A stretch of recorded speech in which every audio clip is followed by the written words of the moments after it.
European colonial rule across Africa lasted over 70 years. During this time, communities were not only physically uprooted, resettled, or irrevocably changed forever, but their identity was, at best, ignored and in many cases, destroyed. In the grand scheme of colonial rule, renaming areas seems fairly mild, but it wasn't. It was in fact the colonialists' final stamp in making African lands their own. This is Shadows of German Colonialism. Let's take Mount Kilimanjaro, Africa's most famous and highest mountain, as an example.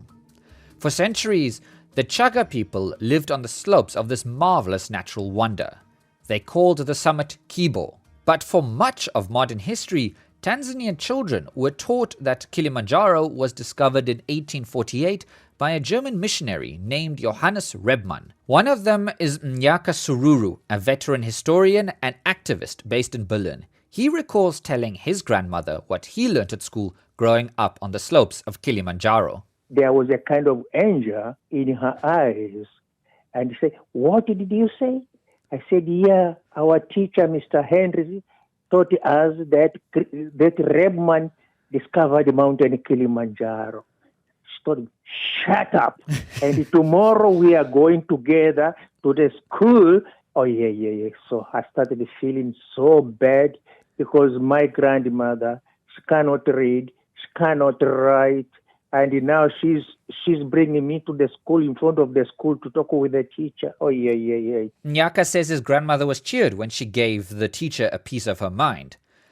But the lesson she gave him afterwards also stayed with him. This mountain, it is the one which is giving us food and each and everything. Without the mountain, we are no longer people of Kilimanjaro as Wachaga, and we cannot live without the mountain. This cultural importance was hardly concerning to German geographer Hans Meyer when he actually reached the summit in 1889 and renamed it Kaiser Wilhelm Spitze. This was just one of countless examples across Africa of European explorers forcing a European identity on German lands. Local names were devalued, and in some cases forgotten, says Tanzanian historian Justina Samuel Komba. Most of the colonial governments, not just in Tanzania, but even in other African countries, they imposed their identity. You know, they had that mentality of saying that we came to civilize you. In the East African Rift Valley, Lake Victoria is still named after the 19th century British monarch. Namibia, Germany's only settler colony, is still full of German names. This includes, from a colonial perspective at least, the highly controversial town of Luderitz, named after the first German to buy vast tracts of land there, setting off colonial expansion in the region. Recently, though, there have been some initiatives to rename the town. But renaming famous landmarks was part of something darker.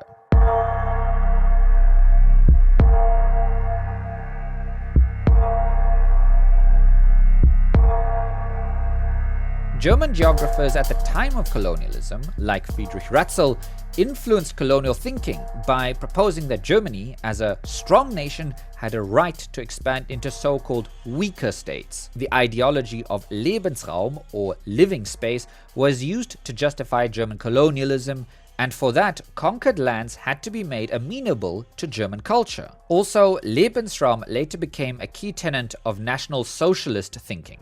Stripping the land of a people, even after livelihoods were wrecked through colonial suppression and violence, was a defining factor in establishing complete control. And it was a factor that the Tanzanians resisted until first the German colonists left in 1918 and then the British in the 1960s, says Mnyaka Sururu. And then the names which the Europeans, the colonialists brought there, they are not for us, and we cannot take them. They did force to call it, but in our hearts, still it wasn't that way. And for me, you find if we would still go on calling it Wilhelm Spitze, for me it is like a tree without roots. But how to remember the colonial times is challenging, and it has been handled differently. One example is Hermann von Wissmann's notorious legacy in East Africa. In the early 1900s, the dashing adventurer and military man was nicknamed Germany's greatest African. In 1905, a statue of him was erected in Dar es Salaam, and in the German capital Berlin and elsewhere, streets were named in his honor. To find such streets here in Berlin, I said, oh my good God, because this man we learned in the school and in the oral history from our grandmothers and so on.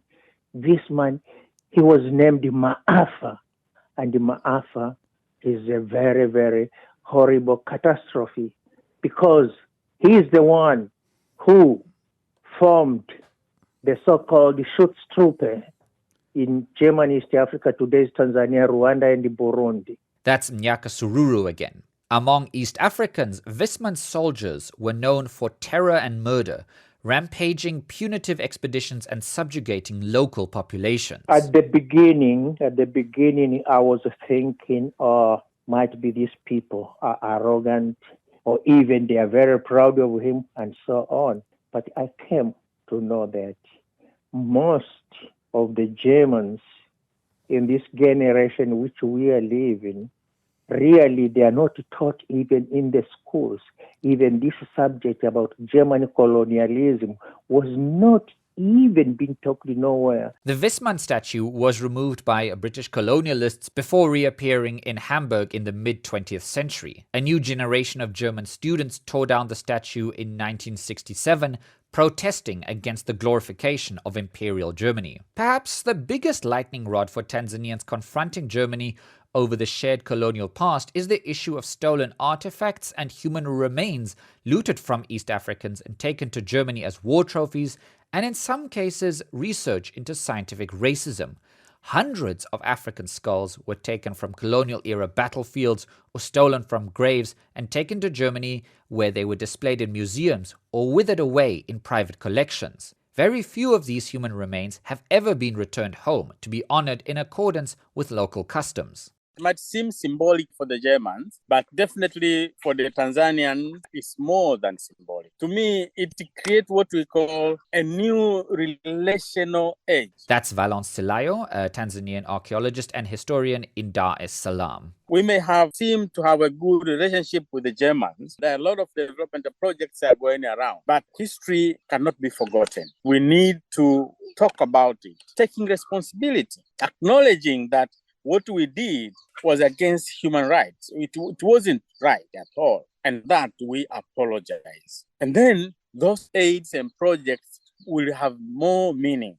And while there may be few written archives recording the colonial era from a Tanzanian perspective, Silayo says colonialism features extremely prominently in oral histories. When you talk to the people, it's when you really think, you understand how people still feel. After 60 years of independence, they still remember the trauma they went through colonialism. And they'll vividly tell you, don't mess with the Germans. They can even pinpoint around. For example, in Kilimanjaro, some communities don't even want to mention some particular places because they associate with blood and everything. In November 2023, German President Frank-Walter Steinmeier did visit Tanzanians in Songea to ask for forgiveness for German atrocities committed during the Maji-Maji War, which cost between 120 to 300,000 African lives. He said Germany was working on returning human remains to their rightful ancestors.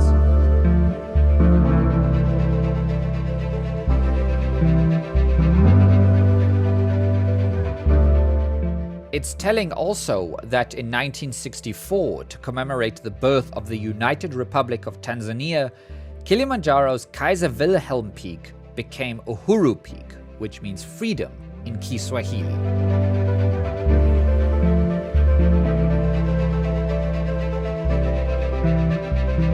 Shadows of German Colonialism was brought to you by DW with support from the German Federal Foreign Office. I'm Kai Nebe.